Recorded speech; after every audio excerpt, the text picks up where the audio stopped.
9 days. Just 9 days. That's how long it took for the story to change. On day 1, it was a personal decision. By day 9, it's a matter of national security. When an MP crosses the floor, it's usually political theater. But when Michael Ma crosses the floor, it wasn't theater. It was an operation. Today, we're not looking at politics. We're looking at a timeline. Because when you line up the dates, the official story falls apart. I want to be very clear. We can prove that every federal government, from Mr. Mulroney to Mr. Trudeau, have been compromised by agents of the Communist China. Every government were informed at one point or another.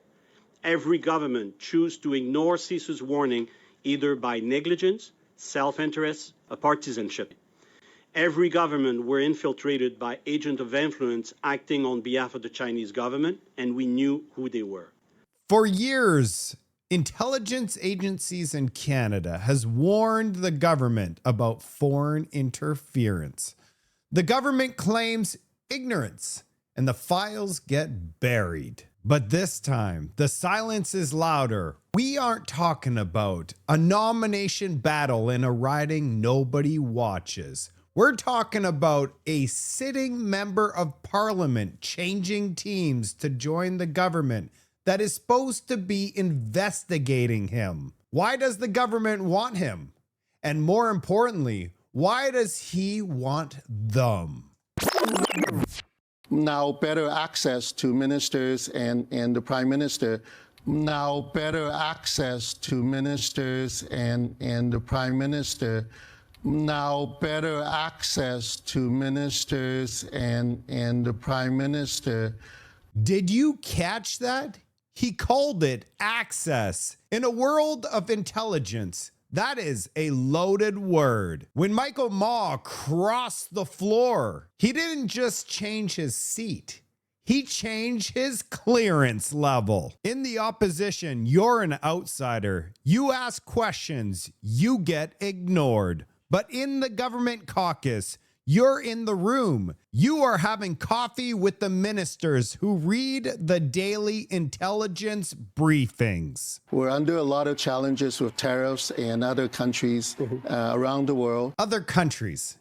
He doesn't name them, but he doesn't have to. We know that foreign interference networks rely on proxies. They don't need to turn the Prime Minister. They just need to turn the person whispering in the Prime Minister's ear. By crossing the floor, Michael Ma didn't just betray his party. He removed the firewall.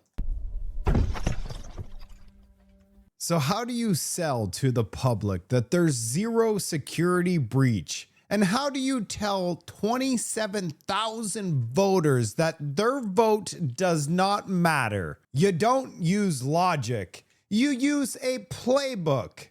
And in Ottawa, that playbook has 2 rules. Rule number 1, you never admit you switch sides for yourself. Claim you did it for your country. Watch how many times he uses the words united and strong. He uses them like a shield. About the need for Canada to be united and to be strong. We need a stronger, united country. They desire a united and strong Canada. Rule number 2, rebrand power as service. When the host asked about the betrayal, Ma didn't talk about his conscience. He talked about delivering. He frames his access to the Liberal cabinet not a security risk, but a customer service upgrade. But there's a problem when you run a playbook. It only works if you could keep your story straight. And as you could see, Michael Ma couldn't. We've seen the script. Now let's take a look at the performance. I want you to watch his face when the interviewer asked the only question that matters. When did this deal actually happen? We're going to watch this interview together. and I'm going to point out all of the discrepancies.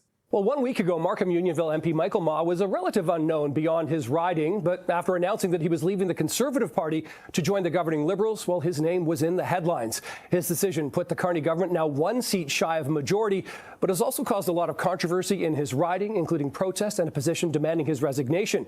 So what's this week been like and what's ahead? Liberal MP Michael Ma joins us live now for his first interview on CP24 Breakfast in the wake of this. Mr. Ma, appreciate you being here this morning. Well, thank you for having me today. Yeah. So let's talk about this. Earlier this year, some 27,000 people in your riding voted Conservative, marking an X beside your name on the ballot. And then you decided a week ago, no, that's no longer for me. I'm joining the Liberal Party. How do you explain or defend your actions to all those people who voted Conservative just several months ago? Well, first of all, I'd like to thank all the volunteers and voters that have placed me in their trust to represent Markham-Unionville. As I listened to the people of Markham-Unionville and community leaders about the need for Canada to be united and to be strong. So when I listened to that, and going back to my roots, as when I first joined politics, I was a centric conservative, progressive conservative. And at that point, I don't believe in extreme right nor extreme left. And so my beliefs is that Canada and Canadians are mostly in the centrics arena for politics. And when I saw what Mr. Carney was doing in moving the party towards the left. And What? He's moving the party further to the left? We already went so far left. Everything he just said was manufactured. They gave him a script and he's reading it word for word, but he didn't read it properly, did he? He just said that the Liberal Party is moving further to the left. Government towards more centric route. Mr. Carney's pragmatic and also centric approach really aligns with mine. And in this, if that's the case, then why didn't he run as a Liberal if he has more faith in Mark Carney than he does Pierre Poilievre and the Conservatives? They don't have the same policies whatsoever. One's going to be tough on crime and create economic prosperity. The other one's looking to do Bill C2, Bill C8, Bill C9 and shut down the internet and go full tilt on freedom in this country. There is no comparison between the two parties. Economy is a decisive point in our Canadian history. We're under a lot of challenges with tariffs and other countries around the world. We need a stronger, united country to grow our economy, and we need to continue to fight crime and create.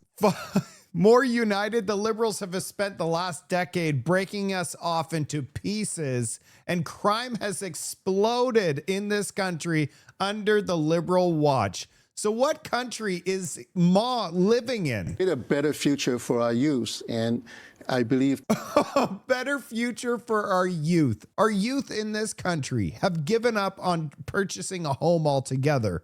47% of our youth are using credit cards to buy food. Our youth have given up on the Canadian dream. So what is he talking about? This approach will best represent the people of Markham-Unionville, that I could deliver their voices to the forming of policies in Canada, and that will really help the people there. I hear you there, but I'm sure you've seen the reaction from your constituents, whether there's a 37,000 plus people who signed a petition calling for your resignation, protests outside your office there. A lot of that was about you. What about the people in your riding who are conservatives, who voted for conservative principles and policies? What do you say to them? Well, it's, like I said, it's about how we best serve the constituents in Markham-Unionville. Instead of being... Watch his lips. He licks his lips because he's so nervous. He's having a terrible performance here. It is so bad. Deepening division of the country, I believe that we are better served when we are with the governing party to be able to help voice our decisions and support the constituents in a much better fashion and helping us to achieve the goal. My principle. Look at him touch his hands like this. He is so nervous and freaking out about a question that he cannot respond to. Principles have not changed. I'm still believing in fighting crime and growing the economy. And so it's very important for me to continue to represent them in the best way I believe is for the constituents' benefits. You talk about your principles not changing, but just in the last 7 months, some of the things you said about the Liberal government, for example, with money printers working overdrive, what future does Canada have under the Liberal feudal regime? I do not see a future here. Day in, day out, the Liberals have shown us whom they truly value. They cater to the common criminals with fairness for the thief, murderer, and drug dealer, and firmness for the honest citizen and compliant taxpayer. This is the party you've just joined here. These are your words from November and December. You talk about principles, but you're really kind of going against what you've just said there. Well, as I said, in order to fight that, being on the opposition, to be criticizing and deepening that division, I decided to roll up my sleeves and act. Oh, now he took Justin Trudeau's rolling up his sleeves. You can't make any of this stuff up. Actually do something to it. I have now better. How many times did he lick his lips? I'm going to test you. Leave a comment in the comments section. Access to ministers and the Prime Minister to deliver those voices on behalf of the Markham Unionville. I think this is a better approach than creating very negative views and not finding solutions. Can we talk about the process here, how this all came about? We've heard, Tim Hodgson talk about he's in the riding next door. He'd been speaking to you. Did they approach you? Did you approach them? How did this actually come about? Well, actually, for the past few weeks, as I said, I've been talking to constituents in the Markham area, and a lot of community leaders demonstrated that they desire a united and strong Canada, and we need to build and grow our economy. And with that, there's been, various discussions and approaches, and I have been reflecting on those comments and situations where I believe that at this point is the right approach. And on the day the announcement. Let's stop. I got some data for you. Here is Tim Hodgson. Here is Michael Ma. And this was not after he crossed the floor. This was a few weeks ago or a month ago. They're seen together. Oh, yeah. So he wasn't talking to his constituents at all. He was talking to him. Here's another picture of Michael Ma with Tim Hodgson sitting right next to each other, best buddies. And here is Michael Ma with other people that we know are connected to CCP party. Oh yeah, unbelievable. So when he says he was talking to his constituents, who he was talking to is Tim Hodgson. Announcement was made was when I met with the Prime Minister and reconfirmed my understanding of his vision for Canada, and I believe that's the right approach. And that was the day after the Conservative Christmas party, which you were at, had a picture taken with the leader, Pierre Poilievre, at the time. And just so people know, is that the Liberals and the Conservatives have two completely different visions. One side believes in larger government, bigger debt, and the government knows best. While the Conservatives want smaller government, less debt, and give you control over your own destiny and allow our country to prosper. So somebody that is conservative doesn't wake up all of a sudden and decide to flip a switch and become a liberal. It just doesn't happen. Time, which a lot of people are calling into question, like you were there the night before, you must have known the next day you were going.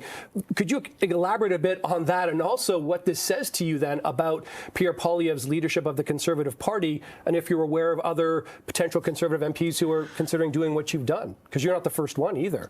Look at his hands. When he squeezes his hands like that, he's very uncomfortable. As I said, this is a decisive moment for Canadian economy and the nation as a whole. And the night I attended the Conservative Party, I was truly a Conservative member and an MP. I have not made a decision at that point. And so it wasn't until I had the opportunity to confirm my understanding of Prime Minister Carney's approach and his vision for Canada. Of course. What was he offered? How much was he offered? I want to know what flipped the switch. That moment in his brain where he decided it was the right thing to do to sell out all of Canadians and the 27,000 people that voted for him. What did that moment look like? I want to know. Of course, up to that point, I have reflected on a lot of the comments, as I said, from the people I have talked to in Markham, Unionville, and Canadians at large. Yeah. Your former leader now, Pierre Poilievre, is going for a leadership review next year in Alberta. You are the sort of second floor crosser. We've also seen one person say they're going to resign and not come back. What do you think, or how do you assess the state of now your former party under Pierre Poilievre's leadership, and what do you think, the last couple of weeks say about that? Well, my job right now is focused on Markham Unionville. So I am delivering what I promised. As I said, my values haven't changed, and I'm continuing to fight crime and push for a licked his lips again. His values have not changed, but something else, maybe his wallet got a lot fatter. Well-balanced immigration policies, and obviously for the benefit of infrastructure investment into Markham Unionville. So unfortunately, I don't have any other comments for the party. Let me ask it this way then. Do you think we're going to see more people crossing the floor from the Conservatives to the Liberals? I don't have a crystal ball, sorry. We all wish we had crystal balls. Listen, Michael Ma, appreciate the time this morning.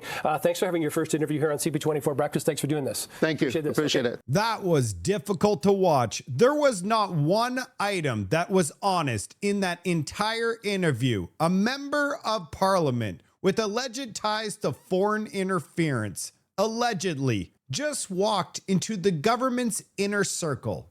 They didn't even stop him. They welcomed him. The security breach isn't coming. It's already here, Canada. We need to wake up. So what can we do? We've already seen people put notes into his constituency office. That's a good start. We need to flood our MPs' mailboxes and say, this is unacceptable. MPs should step down and have a by-election if they want to change teams, especially given the circumstances and what's at stake. I look forward to hearing from you in the comments section. I'll see you on the next report.